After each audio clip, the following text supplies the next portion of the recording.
Hello there, and a warm welcome to today's deep dive on the music editing software MusiCurve, designed by Why Do Birds. So a few words beforehand, if you joined us on Zoom, please mute your mics, turn on your cameras. Please feel free to join the Q&A after the presentation. Just raise your hand or use the Zoom button for raising your hand, or post questions in the chat.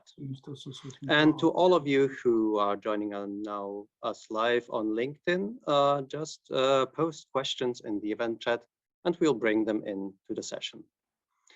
My name is Ake Rudolf. I'm Director of the UX Design Awards and Head of Strategy at International Design Center Berlin, in short IDZ, the awards organizer. The IDZ actually is a leading German non-profit design institution. We are a professional association that connects designers, design consultancies, and companies with more than 50 years of expertise. Our mission actually is to promote design as a driver of innovation in business and society. And that's also why we founded the UX Design Awards, to award and to promote the positive impact of great people-centric design worldwide. So the awards are judged and handed by expert juries twice a year. The next participation call actually will start at the beginning of September. So if you're working on some great experience projects, whether it's products, services, prototypes, or even visionary concepts, visit our websites for more and make sure to sign up.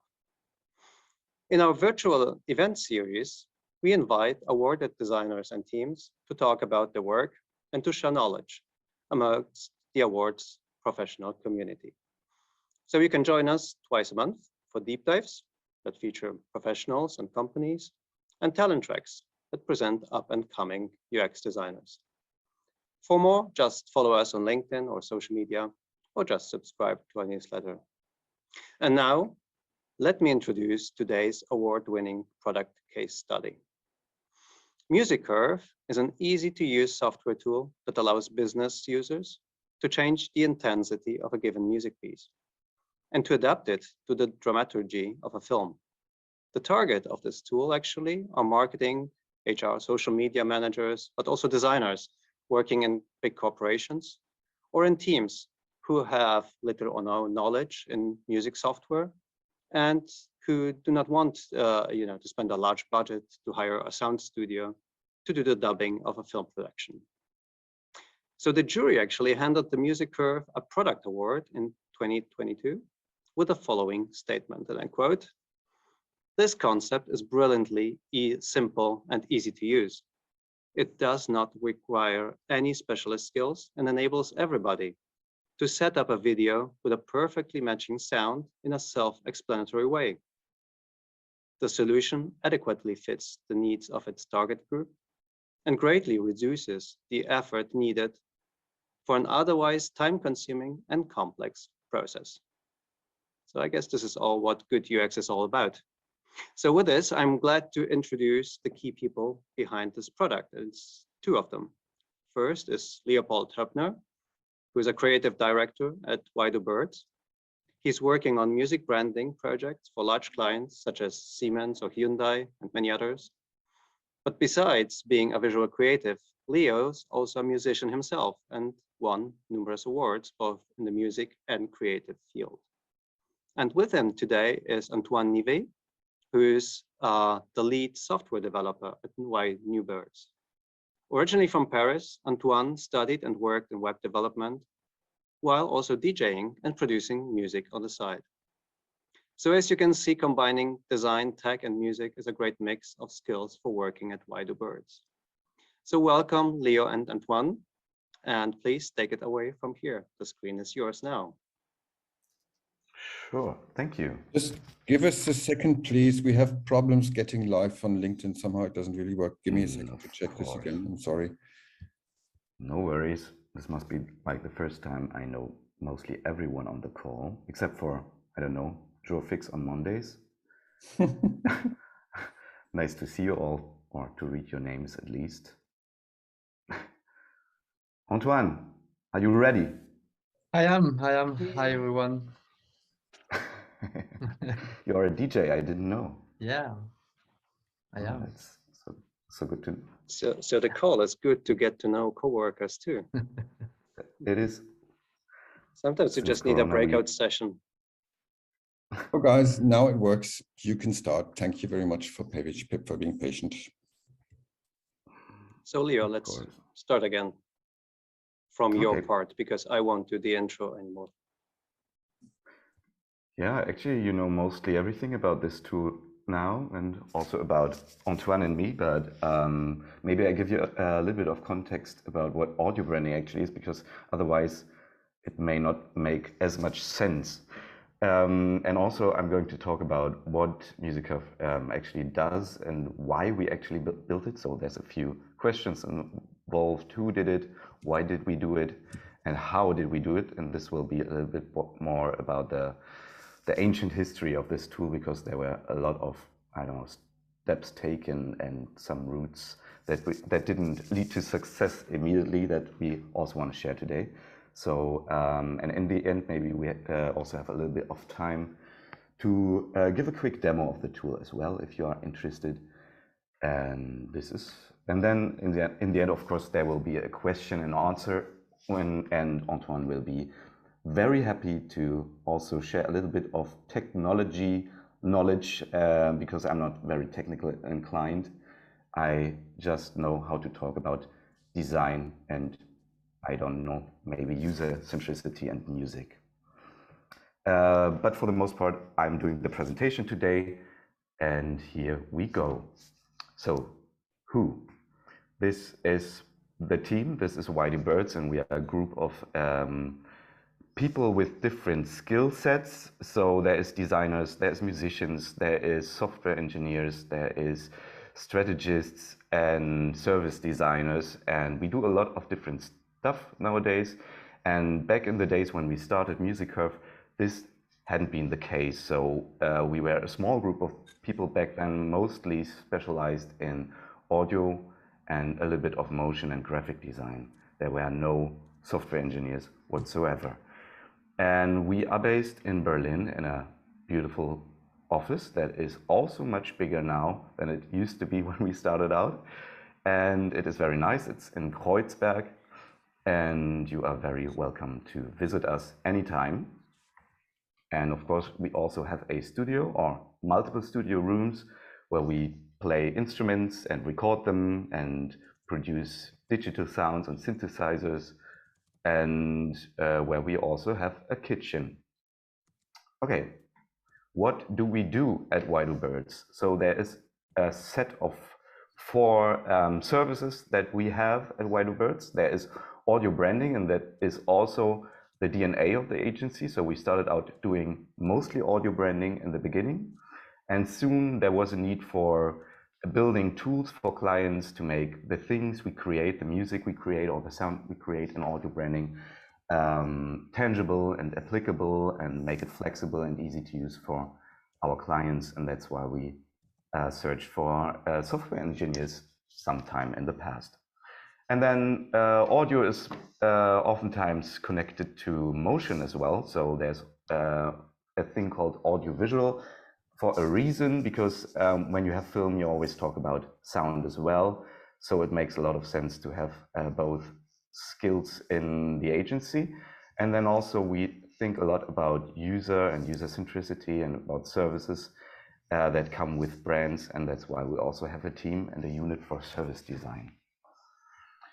Let's talk a little bit about the audio branding part, because this is the backbone of everything I'm going to talk about when talking about MusiCurve. Audio branding is mostly known for a thing called sound logo or jingle. That's the last 2 or 3 seconds of every commercial where you, I don't know, if you think of Telekom, the da-da-da-dee-da, this is a very known sound logo, at least in Germany. And we build stuff like that as well, but to our minds, it's a much more holistic thing. So we think about the ways a UX or UI sound in a device or in a product could sound like. We think about vehicle engine sounds, because with electric vehicle engines, you do not have any sound anymore. So there is a chance to design something that can be unique to a brand. We think about soundtracks and music in films.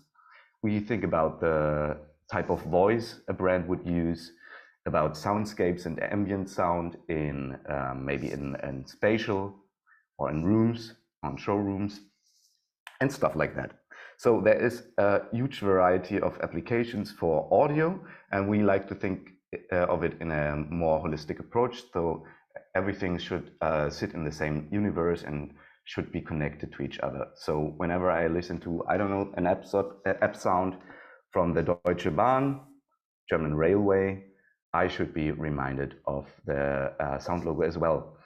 And the topic we're talking about today is in the sort of right-hand corner, and I just realized you can't see probably the Zoom interface again. Try to remove it really quick. That's not possible for a reason. I don't know. Maybe now. Wow, I can't see my... Can you see my cursor? I don't think so. I'm sorry, I'm not able to change that right now. Okay, however, we talk about video and campaigns today because soundtracks is a huge topic, and I want to go into a little bit more detail about that just now. So first of all, the audio branding niche is a very competitive niche, and we wanted to deliver something to our customers that makes us stand out, that is of great value for the client, but as well for us. And also this topic of videos and social media and moving picture in social media is a huge one. I have a few numbers for you. This is a statement from 2018, so it's not the most up-to-date numbers, but I think things only got worse since then. So 81% of all companies use videos as a marketing tool, and this number is growing definitely. And you see over 10,000 branded videos are published on Facebook every month. And this is a huge potential to do something that is unique to your brand and not go back to stock music every time. So today brands are expected to create new content every week, so things have to move fast. And this is why we think there must be a less complicated and less time-consuming and less expensive way to bring together music and video. So this is the main question we set out to answer in the beginning. How can we make it possible for everyone to bring music and film together quickly and intuitively? And now, 2.5 years forward, we have MusiCurve, which we call the easiest way to make brand music match your films. Quick introduction. The backbone of MusiCurve is a library of music. See, every time we create an audio branding for a client, there's not only a singular sound logo and maybe some piece of music. There is actually a huge variety of musical styles we provide the client with, because we make sure there is something more emotional on the physical side, something that is more uplifting and maybe more electronic. And so what we provide them with is more or less a library of different music tracks that normally would be very limiting, because normally we would only provide the client with an MP3 file that is, I don't know, 3 minutes long, and that's it. And then it's up to someone who's a professional music editor to cut it up, make it fit to the story of your film, and so on and so forth. So the backbone of this thing is the unique music library we provide our clients with. And the brand music tracks automatically adapt to the length of any film. That is a feature of it. And there is no musical knowledge or editing skills required anymore. To adjust the music to the storyline of the film, you just draw a curve. You just set a few dots on a curve and move them around, reflecting the film's dramaturgy. And this is all you need to know about it to be successful. And another feature of it is it's not a standalone app, it's a browser-based app. So you just open a website and you're ready to go. There's no installation, no additional software needed. And this is also a plus. And I just show you the 6 easy steps to do this. You start by typing in your address into the browser, so www.musiccurve.com. And then there is your login page, and you have to log in first. But what you see then is this interface. It's time to import a video, or you can also set the desired length of your track. You choose a music theme from the library. The next thing you see, there is this curve added to the bottom, to the edit area. And now you can start clicking in and setting your dots, reflecting the storyline of the film. Then there is another window for mixing the volumes of film and music. Ziggy zaggy. And ready you are. You can export it and share it with the world. And all of this is captured in a small sort of commercial video we produced ourselves with the motion design team of MusiCurve to wrap the functionality of this thing up. And when we're done with that, I go into detail about the process and the development of this thing. You create videos for your brand. Before sharing them on social media, you want to add some music. Easy. Just use stock music off the internet. Actually, it's not that easy. You need to find the right track to match your story, but also your brand. You have to cut the music to fit the pacing of your video. That's time-consuming. It requires musical knowledge and, in the end, lacks flexibility. Is there a better way? Introducing MusiCurve, the easiest way to produce on-brand soundtracks for your videos. Just import the video that needs sound, select a music theme from the brand music library, start adjusting the theme using our intuitive curve editor, which transforms the intensity of the composition from very subtle to very rich.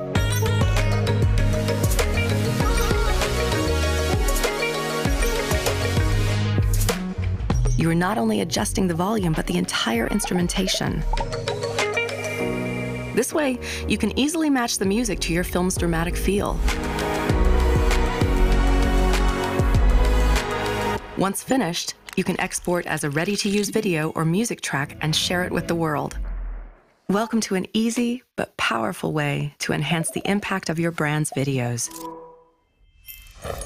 MusiCurve. As easy as that.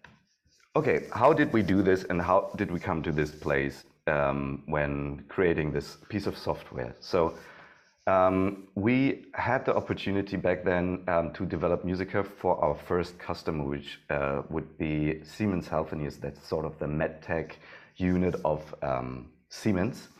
And we started by creating this very classic stakeholder map. And in this way, we were able to ensure that we took all needs into account, and there is actually a few of them, because this is a very usual constellation. See down there in the left-hand side in the corner, there is Why Do Birds. That's us. And we are usually connected to a branding agency. So the branding agency is actually creating this entire image of visuals and of logo, typeface, colors, and all of that, but normally they wouldn't have a separate unit for sound. So whenever the client is interested in audio branding, they contact us and we create this entire universe, this sort of corporate design with means of audio. And so we are mainly talking to, say, a project manager on the brand agency side, and they would communicate again to the client. And then there is this huge network of people inside the company. So internal is the right-hand side, the dark side of the moon, and the light side, that's the agencies that are not directly connected to the client, but still working for them. So there's the motion designer who is working at the motion branding agency that is again connected to the branding agency. There is cutter on the side of the agency who's creating the TV campaigns. And then on the internal side, there is a lot of stakeholders that are either important from a political standpoint or are directly connected to the branding team. And then there might be an event team, so there could be there could be someone who is interested in music for events as well. That's something MusiCurve could deliver as well. If you need, I don't know, a 30-minute soundscape that is playing right before the show begins, maybe that's something Rolf, the technician from the event agency, would want to produce himself. And then content marketing. And what we did is we tried to make sure we know about all those needs and challenges that they face every day in their jobs and where like our solution could actually help. And so we did a workshop internally first where we filled out those profiles, which basically are personas, and we tried to empathize with those individual personas and came up with names and a story and their challenges and needs, and also what would they want MusiCurve to do for them or for their actually job life.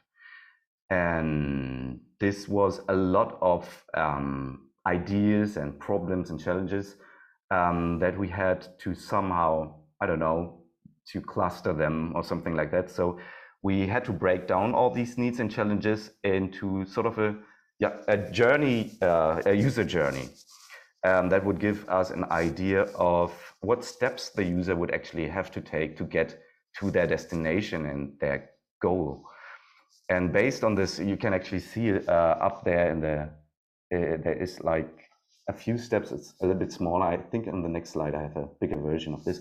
That's actually the user journey. It's merely 6 steps, and it's mostly the steps I just showed you that MusiCurve does. But based on this, we collected and wrote down all the features we could think of for any stakeholder that could be useful for, I don't know, the event manager, that could be useful for the motion designer. So classic brainstorming, no limits there. And this was a huge, huge pile of features. That means we had to limit ourselves again. And so we trimmed down all the features to the point where we came up with a piece of software that would be useful for some stakeholder, or for at least one stakeholder. And so that's the classical MVP approach. So minimum viable product means that's the first state of a product that is useful to someone. And we went so far that at some point we even thought we could make a first version entirely without any video playback integrated. But actually, in the end, it turned out very differently. We had a lot of features that we didn't think we could manage to have in the first version, but actually we did. But it was a very important exercise to do, to limit ourselves to the most needed and most crucial features only. And then you can see below on the left, or on the left-hand side, this is a colleague of ours building a first interface mockup out of Lego. Why did we do this? This was actually a very fun exercise because those building blocks were so limiting that we had to come up with first interface mockups that were very, very basic. And this actually did help a lot. And this is another view of like a bigger view of what we saw before. Here you can see the actual MVP line, that's the green one, and all the features that didn't make it to the MVP, we just hang them off. And then also what you can see is like the first session of coming up with scribbles of the main interface and what it could look like. And as you can see, this idea of having a curve as the main interaction element was a very early thing that we settled to do. And this curve, let's maybe talk about that. It's actually not a entirely new idea. It's something that had been around with, I don't know, music production software for ages, actually. Here you can see a video from the interface of Logic Pro, which is a professional music produce, like, what do you call it, a DAW, which, like most of the producers and composers in our studios work with this software. And this curve that you can see is a so-called automation curve. That means you can change the volume of a track over time, and whenever you play back, this volume slider on the left-hand side will automatically go up and down according to this curve. And actually, this is a representation and also like an interaction element that is very established and works very well, and we are using it. So we're using something that already existed, but we are using it in a different way. So we're not only changing one parameter, but instead lots of parameters to come to a place where it feels very powerful. It's not changing the volume in our product, but instead it is changing instrumentation, arrangement, and composition. But all you have to do is set a few points and you're ready to go. So coming from this sort of main concept, having the curve as a centerpiece, we went on creating different early drafts and wireframes. So in different degrees of detail, you can see there's like this very basic one that is very colorful with a navigation bar on top, library of the music tracks on the left-hand side, the video area, which is the light bluish one, and the gray one being the arrangement or the editing, the curve area for mixing and rearranging. And this didn't change a lot, actually. This is exactly what we did the entire time. And in this grayish version, you can see, or black and white version, you can see we had this idea of a wizard for a long time, but we didn't keep it for the MVP, actually.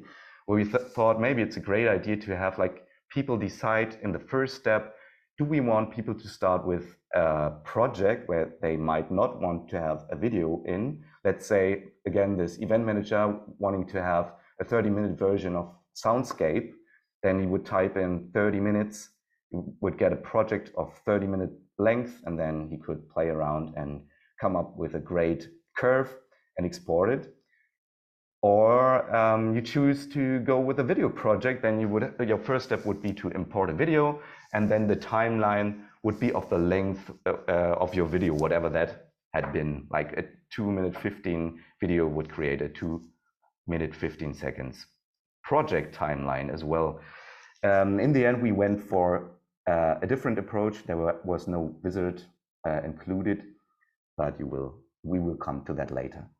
And then below you can see that we figured that we would have to deal with actually a few curves, because actually, let's say we had a curve for creating this intensity, for shaping the storyline, for creating this arrangement, but then you would always need a curve that is also dealing with the volume, because whenever might be an interview sequence in your video, you might want the music to go down in volume as well, and how do you deal with that? And then we had this really, really crappy idea of sort of posing all those curves on top of each other and placing them on top of each other, and then having to, I don't know, fill around with tabs and stuff like that. We figured this wouldn't be the way to go. And the next iteration looked a little bit like this. So we had a little bit of research about how the curve could look like. And what you see up in the first example is 2 different curves for volume, and then this thin curve as a representation of the dramaturgy. This is pretty close to what we have right now, but it didn't make it to the MVP. This is sort of the look of the mixing curve that we have implemented right now. I'll show it to you later. And then a few different examples, what we tried and how we came to what we have today, step by step. And then maybe something about the color style, which was very interesting, because we had this discussion internally whether or not the software should have a dark or a light look. because to us it felt, or maybe back in the days it felt like it, that most professional software would have this dark look right now. Maybe this has got to do also with people who need to color correct or color grade footage, and then it's easier to the eye to have a dark background to really be able to judge the lightness of an image and the contrast and the color. Anyhow, we had this first pretty good looking interface done by an UX designer that we choose to work with, and this felt, I don't know, it felt very professional to us. So we thought maybe it would be a good idea, because I mean, all the apps that are more directed to your usual customers, that like iTunes or I don't know what else, maybe if you have a look into, I don't know, N26 or all those apps that are sort of giving you the impression or the tonality of easy to use and easy to the eye, and they used to be very much on the light side. And so we came up with this version, which is much, I don't know, it feels a little bit more happy, a little bit more approachable even.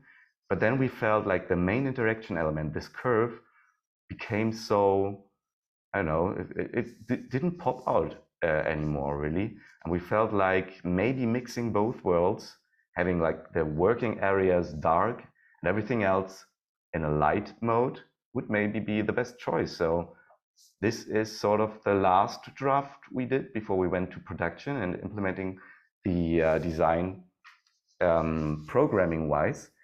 And actually this is also, I think it's a good choice. It's I don't know, it's the best of both worlds. And that being said, I might also talk a little bit about how the team came into place that we have today, because we wouldn't have been able to do all this by ourselves, but we were lucky enough that actually in Berlin, by the time we searched for a lead developer, SoundCloud fired a lot of people in Berlin, which is sad, but they set up this list of people and addresses who were in search of a new job. And this came in handy for us, so we contacted some of them. And there was this great guy, Marton, called Marzi, and he was on fire. He did most of the stuff by himself. He went into research to find out how we could achieve all the stuff we have today.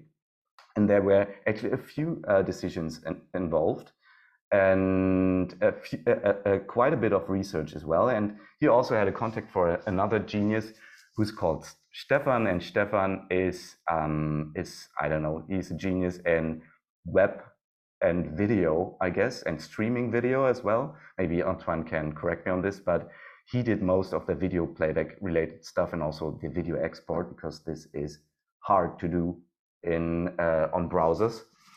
And then also, yeah, that's correct. Okay, and then also we had Sylvia, who was working on the design together with us, together with Carla from the motion design team, who is very inclined with motion design as well, and me. And then later, when we had the first ready to ship version, Antoine, who is on the call right now, joined us, and he took over the project and now is project lead.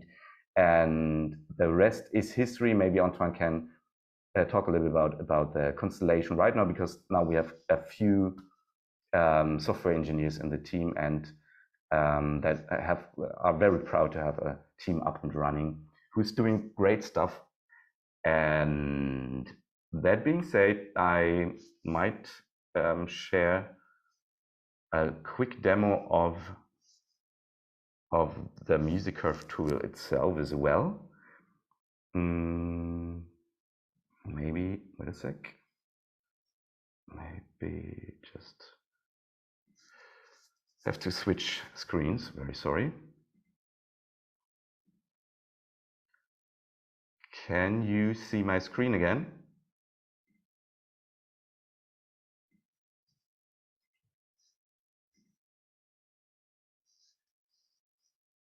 Hello? All good. Does anyone see my? Yes, it's Is it? Do you see the MusiCurve webpage? yeah. Yes, we do. Okay, perfect. Thank you. Okay, this is the login screen. You just type in your address up here, and then off you go. And you have everyone has his very own secret login that I can't tell you just now. But this is the login page, and once I hit login, this will open the MusiCurve interface, and you're already familiar with it. And on the left, you can see the music library. I just opened it for you. This is a selection of all the tracks we've created so far for many different clients. And this is all the different genres and all the different moods. And I'm going to show you a short demo with a video that has been produced. It's sort of an image clip for some client called EWE. And I'm just removing the music piece real quick to show you what the video is all about. Zu Hause läuft's, wenn morgens die Kaffeemaschine röchelt. Und du mit dem Gefühl von Fußbodenheizung unter den Füßen in den Tag kommst. Okay, see, there is only a voiceover, nothing else really. And the moment I drag a musical piece in here, you can see it gives me the entire length of the project. The project length is 59 seconds. And now I'm able to shape this handy little curve here. And I'm going to play back only the music, so you can hear what happens if there is no curve at all for a second. And I'm also muting the video for a second.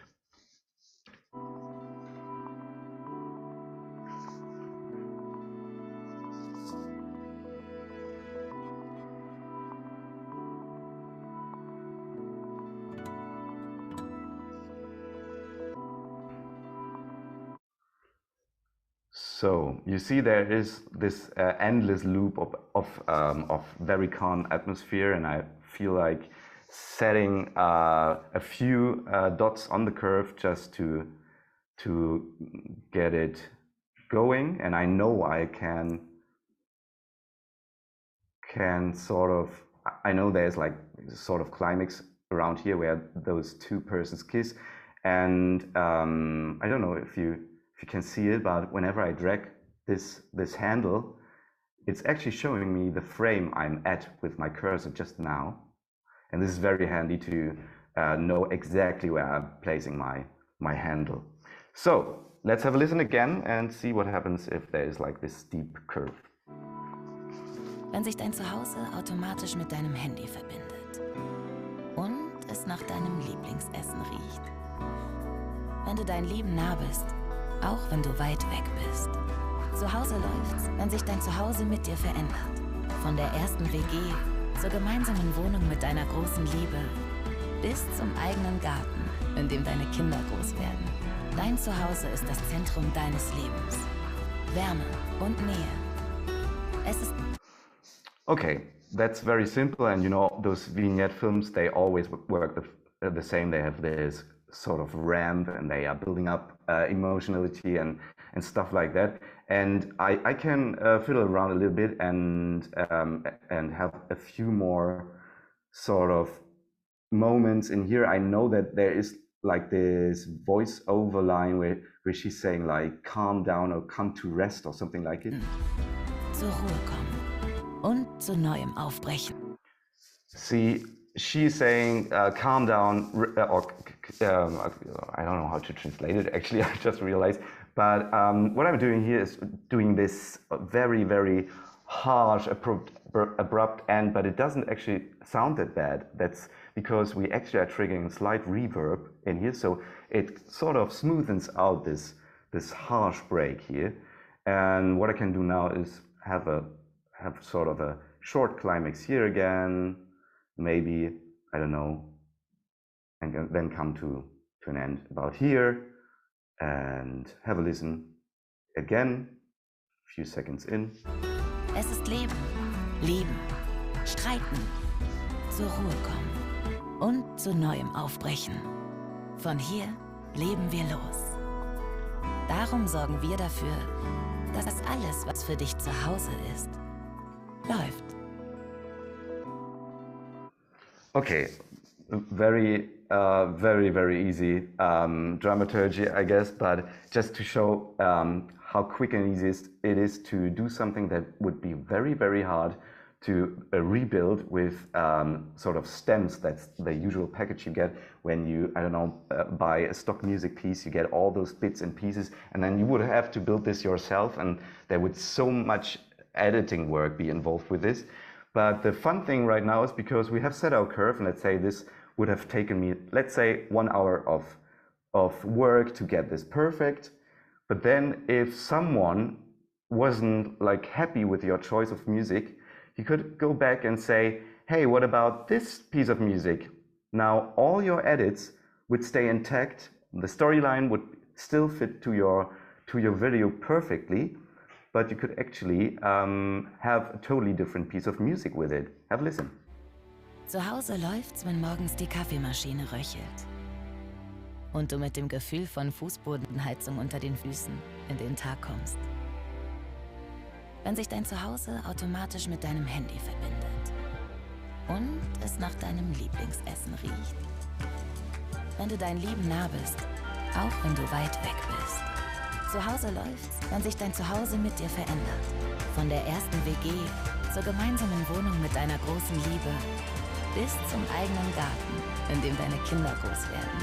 Dein Zuhause ist das Zentrum deines Lebens. Wärme und Nähe.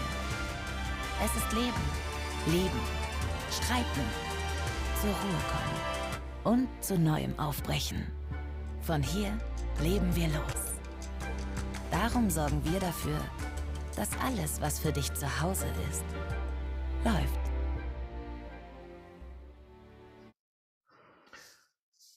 Okay, I think so much for the quick demo. I show maybe a few more features that we have included.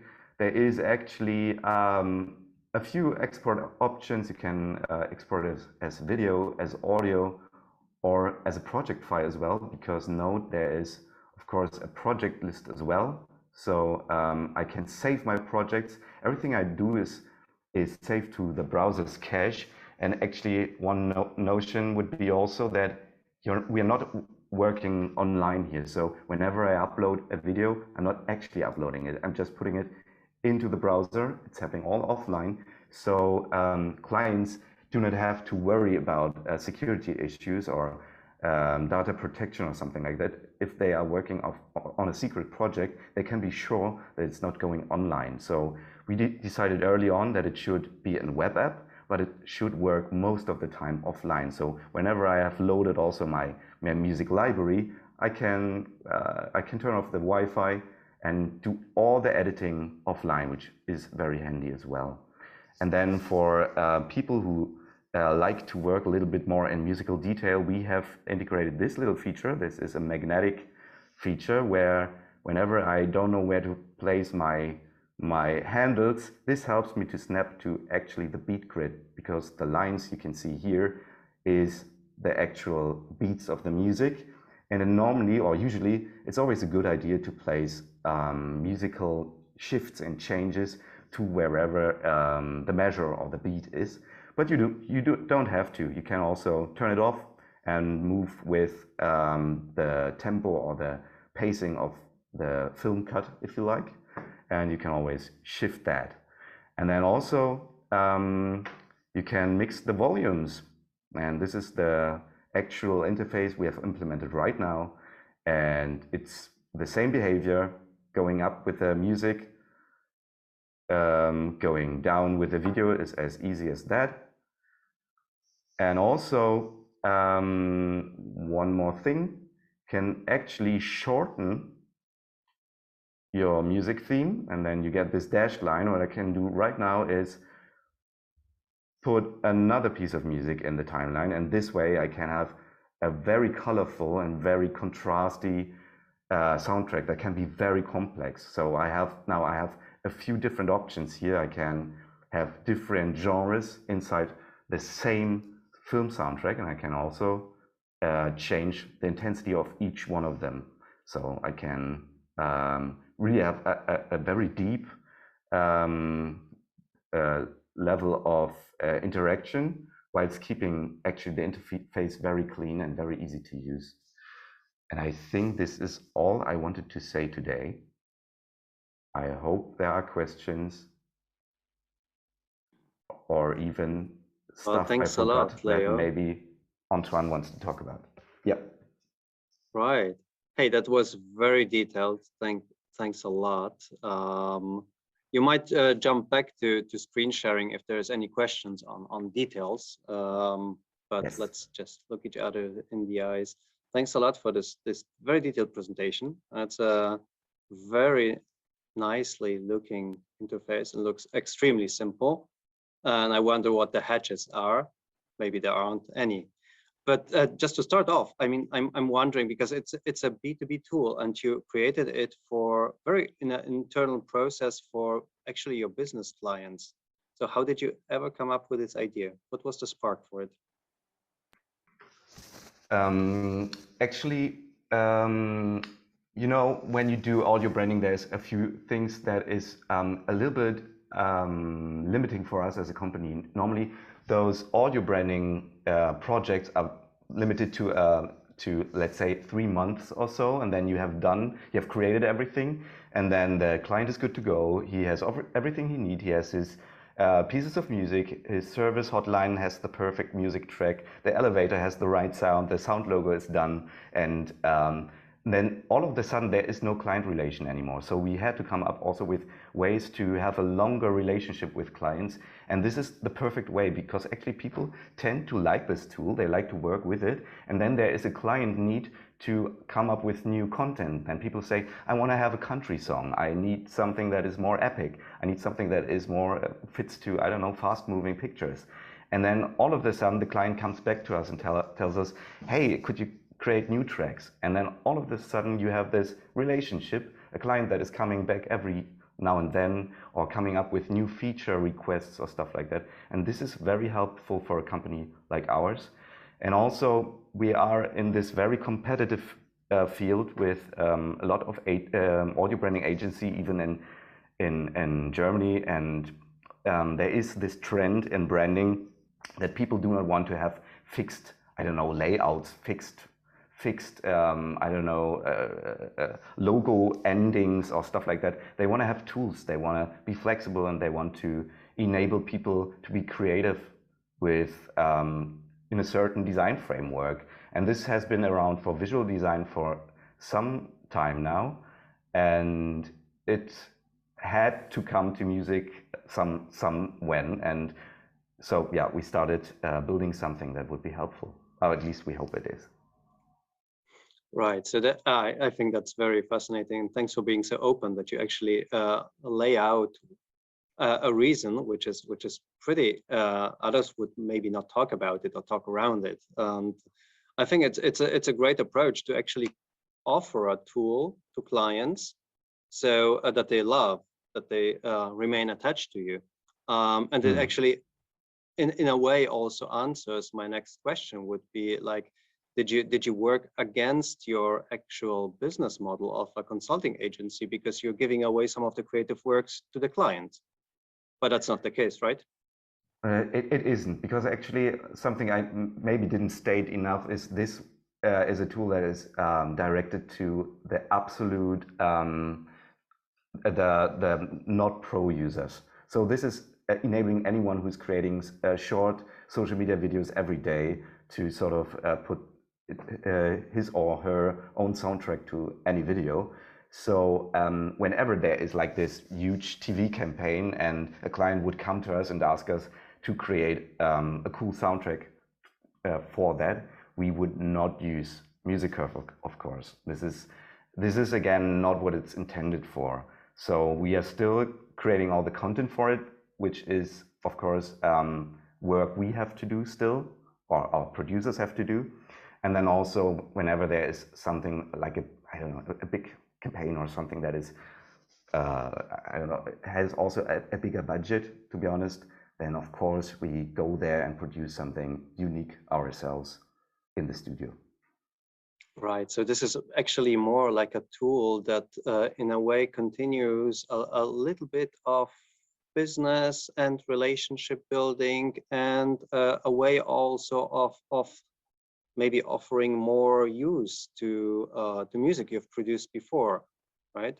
But Exactly. I'm wondering actually, because I thought like in your business, auto branding would be something very tailor-made for each client. But at the same time, you said that there is a music library that's available to all the clients using MusiCurve. So how does that work? Okay, yeah, that was maybe a bit confusing. Actually, there is a unique library to every client. So we produce music tracks that are tailored to their needs, and we come up with a concept, a sonic branding concept in the first place, where you got certain instrumentation, certain rules about how is melody or rhythm shaped, and this is all worked into those tracks. So this is very unique, and every client gets his very own library. And also like the genres and the use cases are also sometimes very different. You would be surprised. It's not like every client has like the same tracks.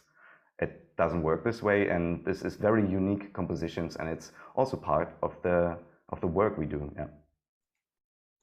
So that really leads up to a question I had when I was watching you in your demo, which is maybe people would get overwhelmed by the choices of music and you know, would start to play with the curves and end up in loops and getting lost.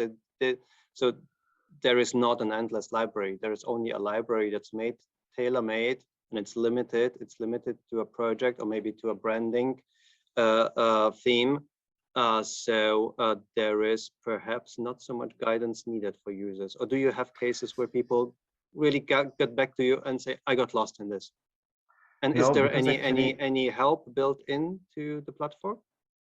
Yeah, in terms of user guidance? We had this discussion early on, but we figured that we only started 2 years ago implementing this tool or selling it to a client. So there isn't a library that has grown since then has grown that large that you needed any guidance. But when we come to this point where you have to, I don't know, have a search engine in there with tags and stuff like that, we definitely do that. But at the moment, it's really sort of a very custom, high quality, but low quantity library, which isn't a huge problem, because actually the use cases for every single one of them are endless. You could do whatever you want, and we were actually very surprised to see that, like, our first client, Siemens Healthineers, did use the MusiCurve to actually create very stylish design videos where they only use the lowest intensity level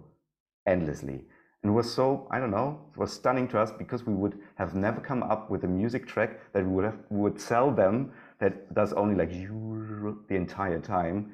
But it is a use case, and they can do it themselves right now. And I love how people actually use it. We wouldn't have thought of that actually, but yeah.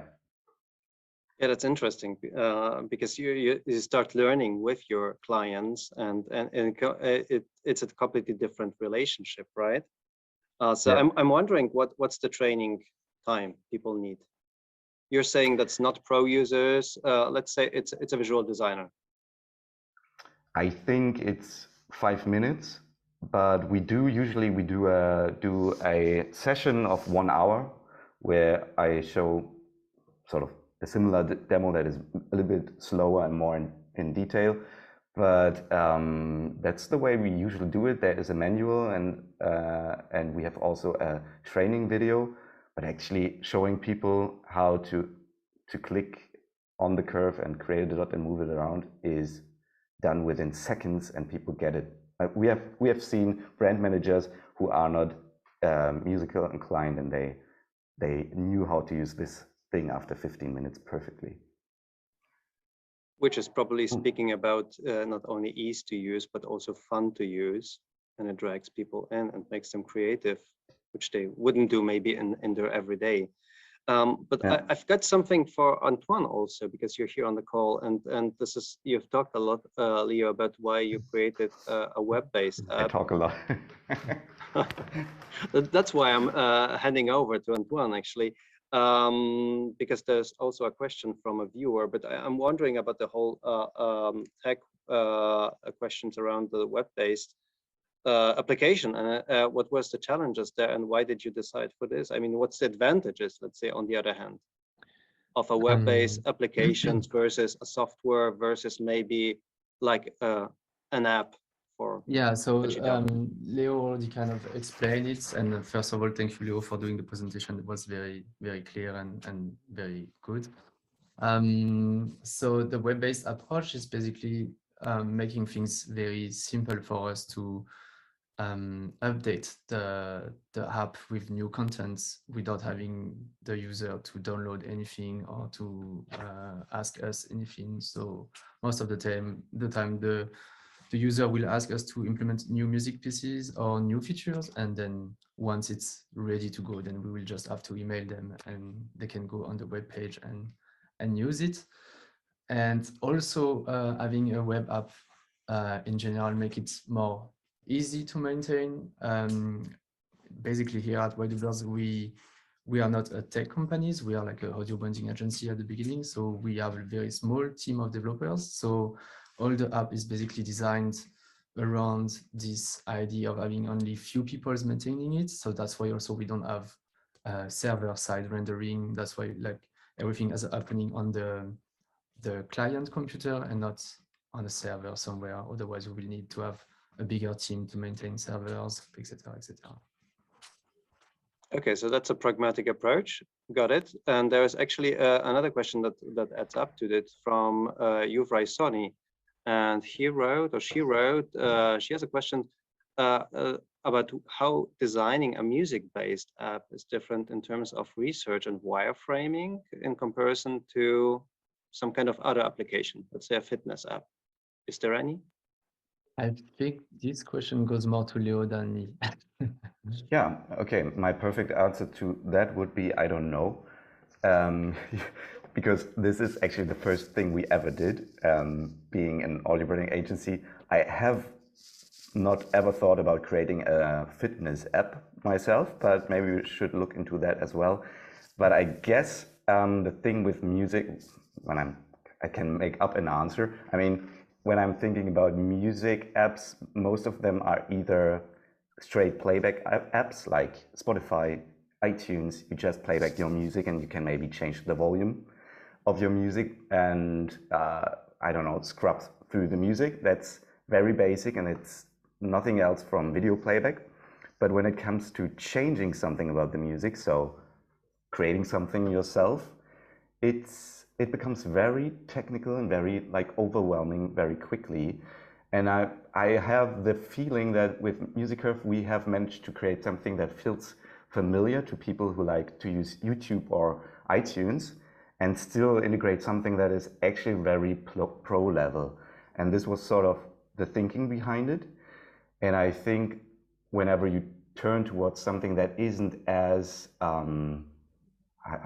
where there is not like a benchmark, I think with the fitness apps could look very different. There isn't something that is expected or that is the standard for it. But I felt like with a music app for the normal everyday user, there is a standard for what a music app looks like. And not sure if I'm talking bullshit, but I felt like we had to meet both, to integrate both worlds together, like the pro level interface and the normal interface. And were there any kind of design frameworks that you fell back on when saying, okay, we're out to design this application? What should it look like? What should it consist of? How it should be structured? Or was it completely from the scratch? I think it was from the scratch. Maybe Carla can help out because she is actually on the call. I don't remember. I think we did this Lego session. We scribbled a lot and then we went back to wireframing and build it up. And frameworks, other than the icons from material design from Google, I don't recall any design frameworks. Not sure. It's Antoine, inspired from we are working with a UI library which is inspired or created on the material design system. So yeah, the design system from Google. And obviously it looks familiar. So we all work with tools that we know on a daily basis, and there are some functionalities that you need to integrate. So there is a kind of layout and design that you would come up with. Actually, there is a detailed question from Sonali Sood, whether you can add text captions to videos, or is captions, subtitles completely not part of it? Not yet. And so there is one thing which is quite important, is that in the development of MusiCurve, we kind of decided to stop implementing too many features at some point, because we really want it to stay simple and to not lose track of what is the main goal of this app. So that's kind of features that we will then rather like the user to use like a video editing software, and then just use MusiCurve for this solely purpose of adding music to a video. Yeah, it's hard, but we wanted it to be a one-trick pony, really. And it's hard to limit yourself when you can, with a team with Antoine and those great engineers, you could do everything, but honestly, you shouldn't, to keep it simple and easy to use, I guess. So we didn't add any video functionality there, so you couldn't even cut or shorten the video in MusiCurve. But we have a tool coming up that will be all around video editing with the same mindset and spirit of MusiCurve, making motion design easy in the browser. Okay, But so we'll have a keen eye on this, right? Have it. You will hear about it. There's a few questions in the chat and Zoom as well. Yeah, exactly. You can pick them up right away. I think Robert just left the call, but yeah, Carsten's still there. Yeah. So. Yeah, maybe I answer Carsten's questions first. The question is, if you use only one piece of music, how can you add volume and instruments to it at the same time? Does that need a special prerequisite of the music itself that adds new instruments for each volume level? Are you talking behind the scenes, how we create those tracks in the studio? Maybe you can clarify. I'm not sure I get the question. No, as I understood, you can set the curve on the high, and at the same time you pull up or pump up the volume and add some instruments, as I understood it, right? But this needs a special kind of music you use, or did I understand that the wrong way? Okay, first of all, we're not, it's not the goal to change the volume at the same time. Actually, it should be relatively level, so no matter where you are down there, the volume actually should be or feel the same as up there. So we're actually only changing arrangement, composition, and instrumentation. And then there is a separate curve to change the actual volume, because sometimes with more instruments, things feel a little bit more, I don't know, intense, and then you just still want to change the volume as well. There's a separate curve for that. But yes, we have to create a lot of different layers of music that are mixed into each other to create this sort of illusion of a lot of instruments coming in, going out, and stuff like that. That is the hard work for the music production side. That this works smoothly is, I mean, it makes all the magic. Thank you. If we fail with the music, it doesn't work. And then there is your question about offering this as a general version instead of only B2B. You're talking like offering this to the world, and then anyone who wants to create a YouTube video would be able to use MusiCurve for it. There is there's one problem, and that is there is so many stock music libraries out there that are huge, like thousands of music tracks, and we would need to start, I don't know, a process for, I don't know, maybe 3 years to come to a point where we have so many tracks integrated into MusiCurve, and it's not the easiest task there is.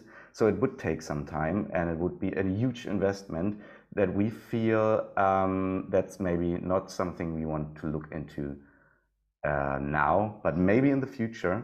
Right now, we are happy with how it evolves with clients that we have B2B. But yeah, we discussed this a lot of times, but actually, if you want to go for normal stock music that you can buy off the internet, do it. But we can't, sadly, we can't offer this the same amount of content with MusiCurve. Okay, thanks.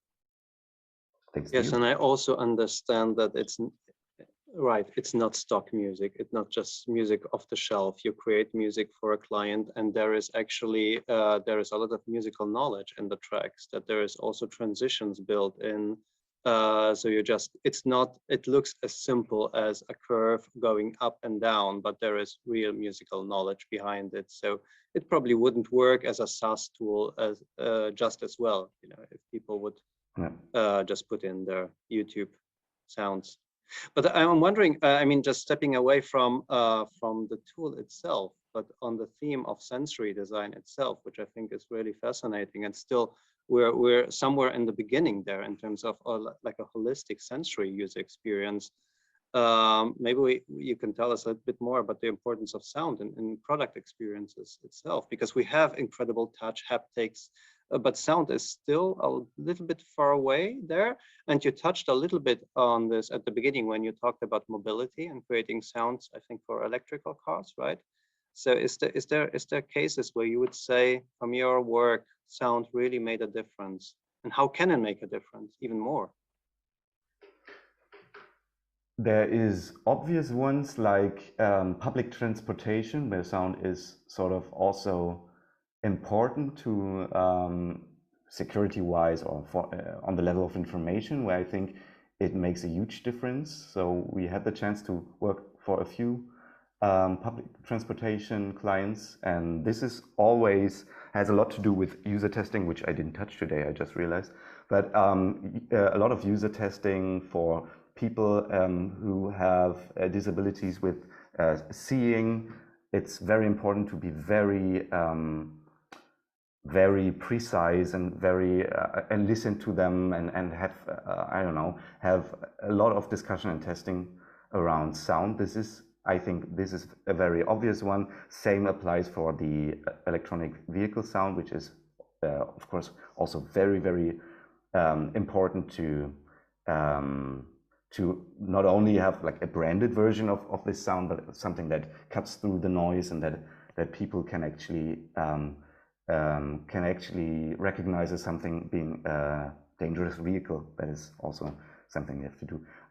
Those are the most important ones, but I figure that we have a lot of requests about app sounds these days, because, you know, there's this trend that interfaces become less and less screen-based, like with smart speakers and stuff like that. You see that the interface is sound only. So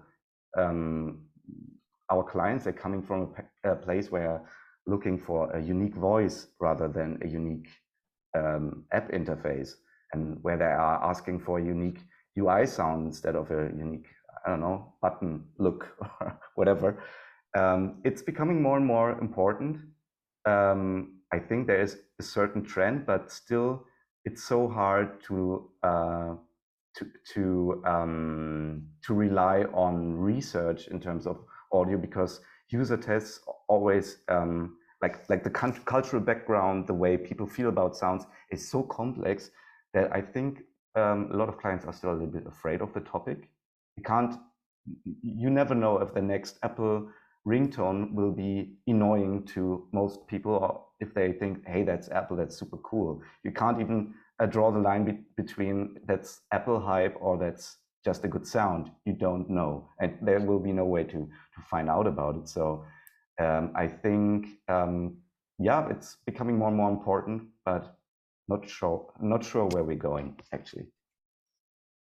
Yeah, I was actually wondering about exactly that thing, and this is maybe to wrap this up, because we're talking about user experience, and yes, you did this as an in-house project, so you did a lot of actually development on your own without much user testing, just by intuitively knowing what your clients might need. But I was wondering, as music is so subjective, as you say, is there any way to user test audio? experiences? Yeah, it is, because we like to do it whenever we are unclear about a choice for a client. Sometimes there's like two different, let's say, sound logos, and they want to know which one tests better. Then we have this framework because we know what the client wants to make sure that comes across. So we ask people, do you feel this is empowering? Does it feel technical to you? Does it feel human? And usually the brand has like its priorities, and the most important might be technological. And if something tests very technological, then that's the way to go. So you always need this framework. There's no sense in asking people whether they like the sound or not. It doesn't help us a lot, to be honest. It has to fit and it has to make sense in the context. And this is something you can test, but it's always a matter of the framework. What questions you ask to whom and which relation to which terms. And actually we did a little bit of user tests ourselves with MusiCurve before we went selling it. And turned out it worked pretty nicely from the start. I don't remember any like bad comments, but it's not to say there aren't any issues with this tool at all. But we had quite a little bit of success during the user tests. Very happy about the results. And I think it has to do with the fact that we actually are the ones also working and knowing about music software so much that we maybe had an advantage, maybe being the users ourselves, so to speak. Right. So I hope for the best. We're looking forward for the next solution that you're working on. There was also questions on AI use, etc. I think this will be something for the future. If I can just finish up with asking both of you, what are you looking ahead most for the future? What future developments excite you the most in your work, in audio, maybe sound design? Antoine, you go. Well, so Leo said it already. We are having this second project coming in soon that I hope will be presented to the UX Design Awards, which is also not really audio related this time, but more motion design related, because we have two main branches in Hoepner, which is the audio branding and the motion design, the motion branding. And so we are now creating this tool, which is kind of also will distribute our motions assets to a very fun software to use, a very interesting experience. And yeah, I hope we will meet again, maybe next year, maybe in 2 years, and we will present you this tool, and I hope you will like it. Yeah, also maybe one more thing from my side, we also work a lot on machine learning these days, and we are working on something that would create unique voices for clients as well. So turning whatever brand voice they choose, we can turn them into a synthetic voice, and this way they can talk through, I don't know, Alexa, Amazon Echo, or through an Apple HomePod with their clients in their unique voice. And this is the next big thing we're working on. Wow, that sounds interesting. Well, also can be manipulative, but let's see where it goes to. I think this is also a part of the work of UX design, is about responsibility and being not only testing boundaries, but also respecting them. Let's not say about breaking things and moving fast, but moving consciously and knowing also what is good for your users, for your people. So dear Leo and Antoine, thank you very much for this long, exciting talk and this a really deep dive into MusiCurve. Thank you. I hope to see you. I think we got some very, very positive feedback in the chat for exactly this kind of like really deep dive for design professionals, which we actually hope to offer in these events. So thanks a lot for that, and good luck for your next steps and for your next project that's coming up. And thanks to every one of you for being with us today. If you missed anything today, the recording will be on LinkedIn right away and on our website in a few days only. So make sure to jump in there. And please join us again next week, actually, on Wednesday, July 13th, for our next deep dive. And that's the last one on winners from 2022, from the first award call this year. It will be about the Public Choice Award winner, actually. It's Cookidoo, a global platform for creating recipes and cooking on the really worldwide popular Thermomix kitchen appliance. And there's also much more beyond the surface that you might think, same as in MusiCurve. So from sounds to taste, see you hopefully next week, and have a lovely day, morning or evening, wherever you are out there. Stay well, stay safe, and hope to see you very soon. Bye-bye.